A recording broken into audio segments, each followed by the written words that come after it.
There's a line by the Mystic Hippo in Help Wanted 2 I think people are overlooking. Hello and welcome to part 2 of my thoughts on the new Five Nights at Freddy's games from Help Wanted 1 to Help Wanted 2. If you missed part 1, don't worry, you do not need it to understand anything in this video. However, it is the first part of my thoughts on these newer games, more so to do with Help Wanted 1 and Security Breach, and this will be more about the Ruin DLC and Help Wanted 2. So if you want to watch them in order, go on ahead, and I'll be here when you're ready to watch part 2. And now, no more fanfare, let's just get into the theory. I agree with other theorists when they suggest we play as Cassie's dad in Help Wanted 2. Additionally, I believe it is well established that Help Wanted 2 takes place in between Security Breach and the Ruin DLC. To save time, I'm not going to go over the evidence points that push us in that direction.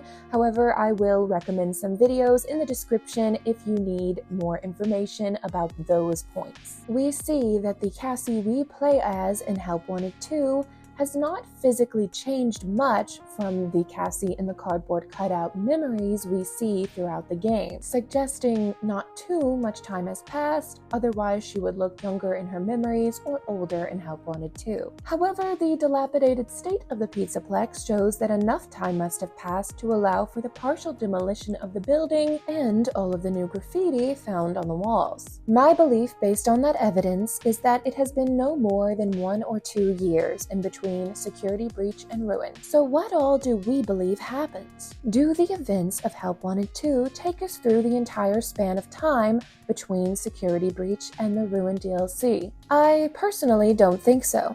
I believe lines from Mystic Hippo point to what our character does after the events of Help Wanted 2 that lead up to Ruin. During the first part of Help Wanted 2, I believe Cassie's dad is fairly unaware of what is going on or what has happened to him. I am tempted to think the Vanny mask is showing him memories of his past as training in order to keep his mind occupied and away from reality. Throughout the game, we are given clues that lead us to using the Faz wrench and finding out we are wearing a mask. This lends credence to the idea that we are getting lost in our past, as we have to be told that the key is familiar to us and where to use it. Use the key to confront the darkness. The key is familiar to you. And who is leaving those clues? Mystic Hippo. This new character has been stated in the official press release for Help Wanted 2 as our guide through the story. So our guide wants us to take off the mask and come back to reality. I want to point out how this makes Mystic Hippo different from other guides we have had in the past. Namely, in Help Wanted 1 and Ruin, our guides exist to deceive us. After viewing Tetrabit Gaming's cut content video on Help Wanted 2, I learned that the original guide was set to be Vanny. They even recorded voice lines for her that are similar to the ones we hear from Mystic Hippo. So why did they decide not to have Vanny be our guide? Well, I'm not convinced she isn't. If we are Cassie's dad, Vanny may know we have a reason not to trust her, especially if he was involved in that suspicious all-staff meeting we learn about in Security Breach. I believe it's possible Vanny is disguising her voice so we trust her. After all, it is Mystic Hippo who draws our attention to the spray paint clues outlined in Vanny's signature purple color. And what do those clues lead us to? The plushes to the original FNAF victims. I studied these plushes for a while because I knew there was something we needed to notice about them. And what I found interesting was that they're all hand-stitched, mostly white, and have little brown patches on them. Remind you of anyone? Not to mention they're all wearing masks. But why would Vanny be doing this? Why is she leading us to these plushes? Why does she want us to take off the mask? Let's go back to Mystic Hippo for a moment. She is your guide through the story, but there is something she completely ignores. The prize boxes on the stage containing the Faz Force figures. Instead, we're encouraged to collect these figures by Helpy, and he is the one who is excited when we collect them all. I believe this information proves that Mystic Hippo and by extension Vanny are not aligned with Helpy. They're opposing forces. Helpy wants you to play games and win prizes forever and ever and ever.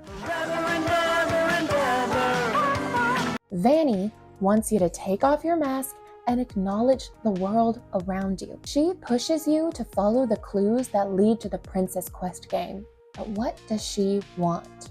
Well, let's look again at Mystic Hippo's lines. She needs you.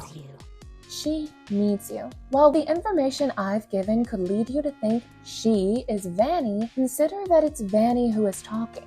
I believe she is saying Cassie needs you. Vanny knows who we are, and she knows the Mimic has the ability to lure our daughter into the Pizzaplex. What if Vanny is on our side and wants to defeat Glitchtrap and help us save Cassie?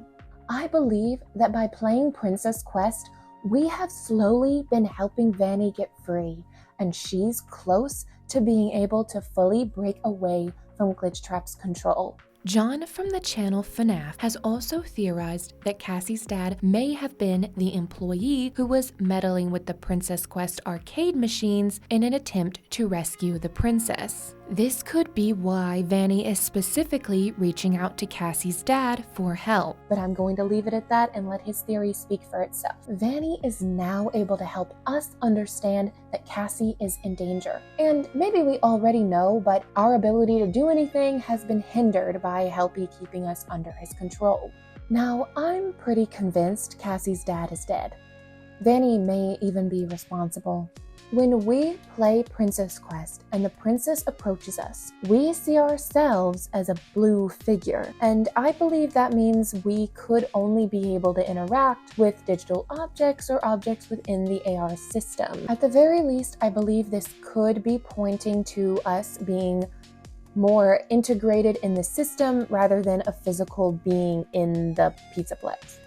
Now, the other evidence point I have considering Cassie's dad's fate is also the Mystic Hippo line I think we need to be paying more attention to. Do you ever look at your hands? I mean, really look at your hands. Do you ever look at your hands? I mean, really look at them. The hands we have in Help Wanted 2 are blue, see-through, digital, a bit shiny. Even when we take off the mask, even when we are seeing the world for what it really is. And sure, this could be a design choice, but we know VR games can give you more human-looking hands, and I don't think this line is there for no reason. Could it at least be alluding to the idea that we are not a corporeal form?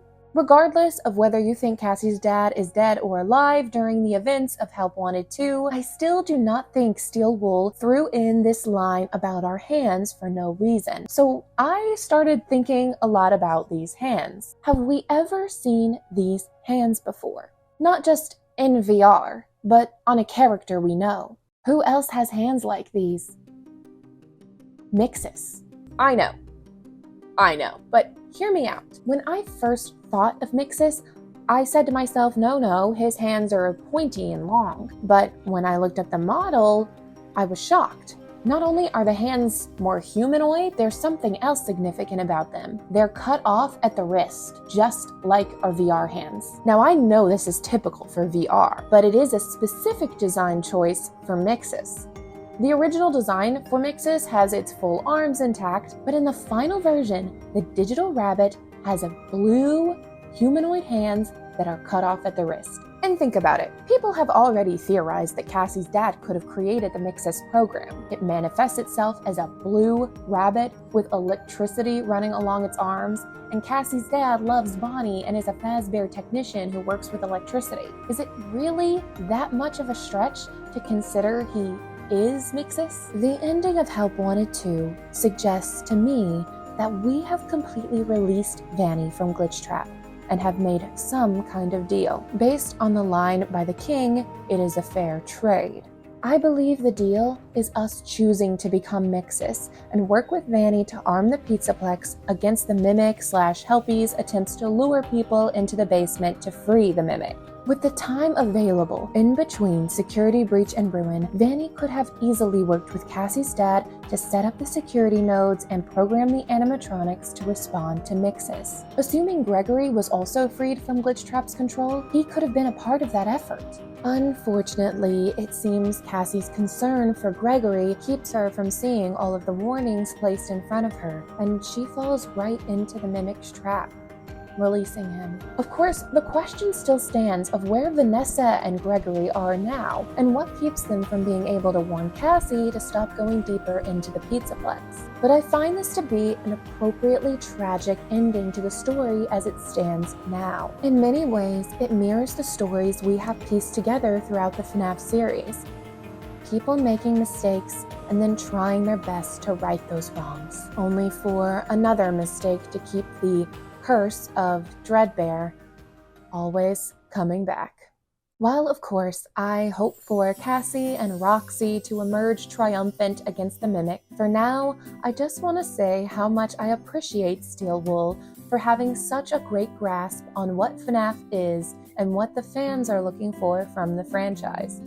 At least to me. That's my opinion, and you don't have to agree with it. There are many mysteries still to be uncovered, and I cannot wait to see what happens next. Thank you so much for joining me for part 2 of my thoughts. If you enjoyed them, please like the video, subscribe for more content. Again, as I said in my last video, this really isn't how I saw my channel coming back from the dead, but I'm happy to be back, and if FNAF content is what people want to see from me, I'm happy to keep making it. Of course, I have a couple more ideas for FNAF videos, but while my channel is just starting back, I will be uploading some non-FNAF related things that if they interest you, go ahead and check them out. I'm still figuring things out here, so we'll just see what happens as we go. I am planning on uploading every Friday, so feel free to check back next week to see what's happening over here in the nervous system. So, MatPat announced his intention to depart from the Theorist channels in a host capacity at the same time as I was wrapping up filming my second theory video. MatPat has been a force for good on this website, on this platform, and he's been a great inspiration to me, and I know countless other people, so I just wanted to come on here and dedicate this theory to him. And I just want to say to MatPat and his team and his family, thank you. Thank you sincerely for what you have given our community. Thank you for allowing MatPat to work all those long nights and for working alongside him, Stephanie.